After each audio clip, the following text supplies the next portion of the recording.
Have you ever prayed, God, please change my circumstance? Y'all, sometimes that's not the right prayer. Sometimes it's, God, give me the eyes to see how this circumstance is changing me. Y'all, sometimes we say, God, change my circumstance, but God is using that circumstance to change us, right? And so I want to talk to you about a powerful prayer I learned in church today that we can apply to our lives. And that's about Elisha. Elijah is a prophet of God, right?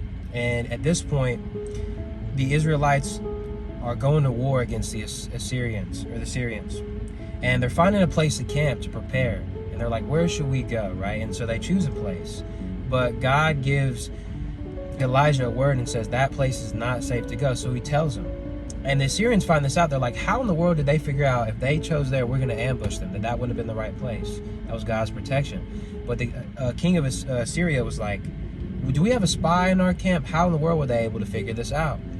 But God gave the word to Elijah. And the warriors knew that. And so they're like, we need to target Elijah, that prophet of God. And so they stopped pursuing the Israelites. They just chose to pursue Elijah. And so he sent an army they figured out where Elijah was, and they sent an army to go surround Elijah's camp. And Elijah woke up in the morning surrounded by soldiers. I mean, completely surrounded. Y'all, sometimes in our life, we're surrounded by the enemy, and we choose to look at that circumstance rather than the God who is above our circumstance and is using that circumstance. Now, check this out. Elijah's servant woke Elijah up saying, man, we are surrounded. This is insane. And Elijah told him to calm down, to chill out. Starting at verse 16, 2 Kings chapter 6, verse 16.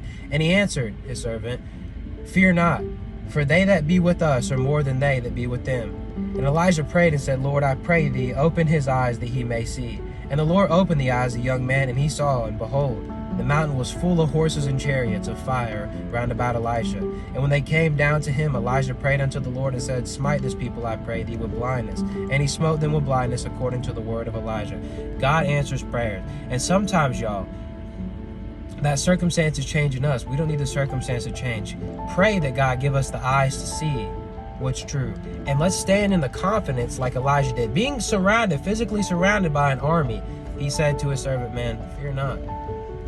Let's not look at our circumstance, take the eyes off the circumstance, and put our eyes to the one who is above it, y'all. Sometimes we need to pray to have the eyes to see what God wants us to learn and how he's growing us in our circumstance. So remember that and pray boldly today. And remember, prayer life is so important. I pray this word bless you and that you guys have an amazing, blessed day. Thanks for watching.